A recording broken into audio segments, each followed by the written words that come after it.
तो hello everyone, ये है सरखेली का छोटा सा शॉर्ट हैंड का ग्राउंड। देख सकते हैं अभी पूरा नाइट को मैच चलता है डेली हर रोज़, जो कि पहले दिन को चलता है। तो हेलो एवरीवन, ये है सरखेली का छोटा सा शॉर्ट हैंड का ग्राउंड। देख सकते हैं अभी पूरा नाइट को मैच चलता है डेली हर रोज़, जो कि पहले दिन को चलता है। इसी ग्राउंड का हर वीडियो में अपलोड किया हो यूट्यूब में।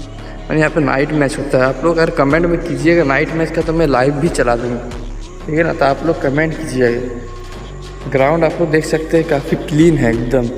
यहाँ पे आके आप लोग मैच भी खेल सकते हैं। जामताड़ा वाले जितने भी है, आप लोग अगर मैच खेलना चाहते हैं तो कमेंट में ज़रूर लिख देना कहाँ खेलना है, अपना लोकेशन बता देना। Thank you.